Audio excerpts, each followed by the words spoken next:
Hello again, everyone. It seems that we have come to the end of our exciting story, Fantastic Mr. Fox.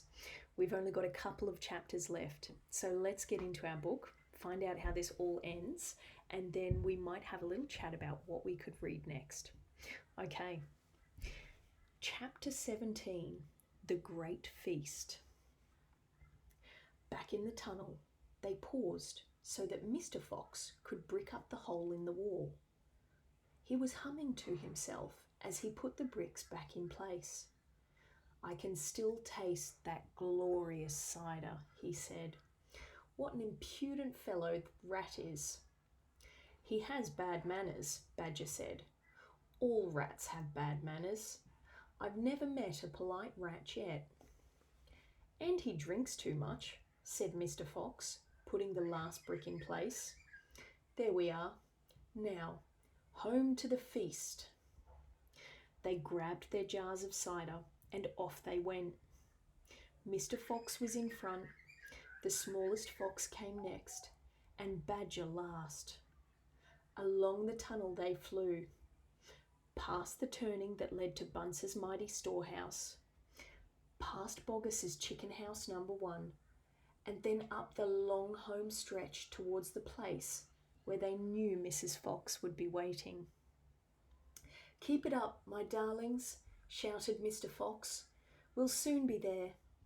Think what's waiting for us at the other end, and just think what we're bringing home with us in these jars. That ought to cheer up poor Mrs. Fox." Mr. Fox sang a little song as he ran. "Home again swiftly I glide, back to my beautiful bride.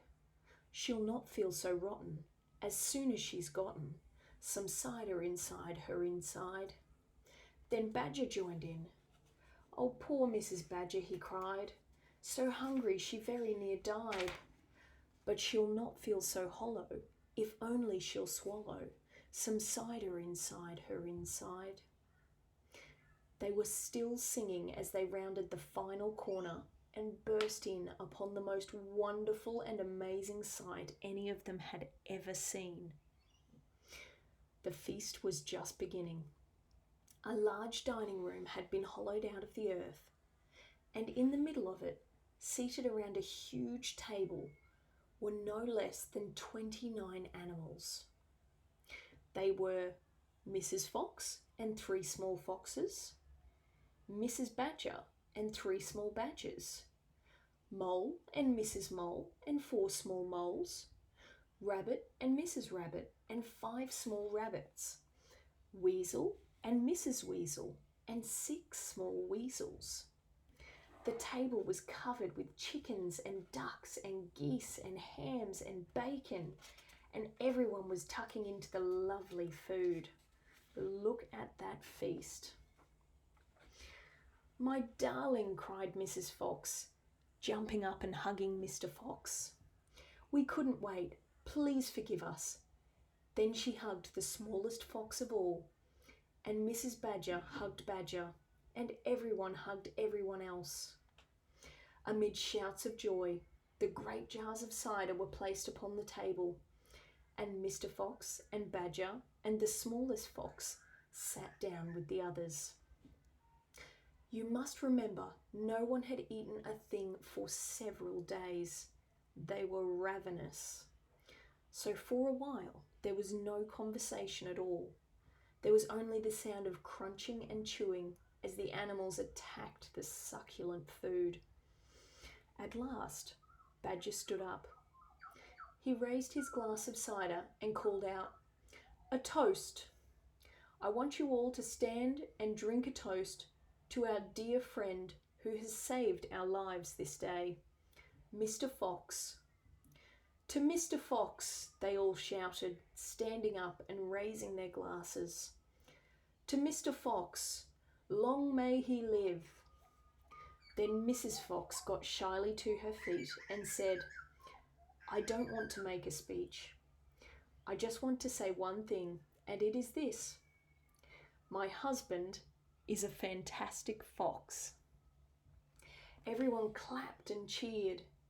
Then Mr. Fox himself stood up. "This delicious meal," he began. Then he stopped. In the silence that followed, he let fly a tremendous belch. There was laughter and more clapping. "This delicious meal, my friends," he went on, "is by courtesy of Mrs. Boggis, Bunce, and Bean." More cheering and laughter. "And I hope you have enjoyed it as much as I have." He let fly another colossal belch. "Better out than in," said Badger. "Thank you," said Mr. Fox, grinning hugely. "But now, my friends, let us be serious. Let us think of tomorrow and the next day and the days after that. If we go out, we will be killed, right?" "Right," they shouted. "We'll be shot before we've got a yard," said Badger. "Exactly," said Mr. Fox. "But who wants to go out anyway? Let me ask you that. We are all diggers, every one of us. We hate the outside. The outside is full of enemies. We only go out because we have to get food for our families. But now, my friends, we have an entirely new setup. We have a safe tunnel leading to 3 of the finest stores in the world." "We do indeed," said Badger.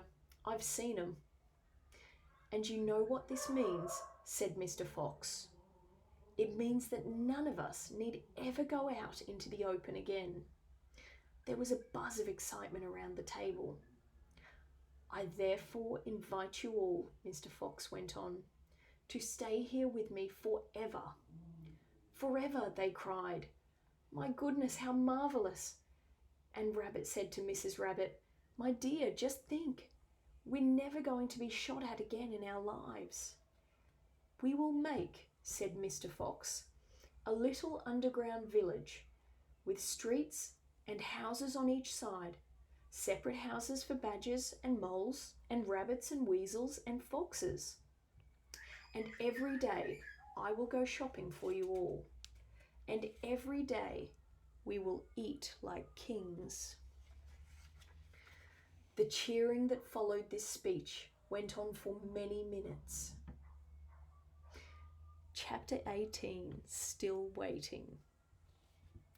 Outside the fox's hole, Boggis and Bunce and Bean sat beside their tents with their guns on their laps. It was beginning to rain. Water was trickling down the necks of the 3 men and into their shoes. "He won't stay down there much longer now," Boggis said. "The brute must be famished," Bunce said. "That's right," Bean said. "He'll be making a dash for it any moment. Keep your guns handy." They sat there by the hole, waiting for the fox to come out. And so far as I know, they are still waiting. Well, that is it for Fantastic Mr. Fox. What an excellent story that was.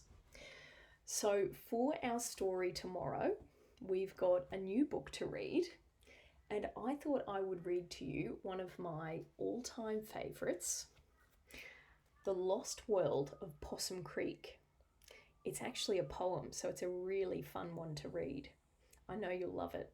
Okay, tune in tomorrow for our new story. Bye for now.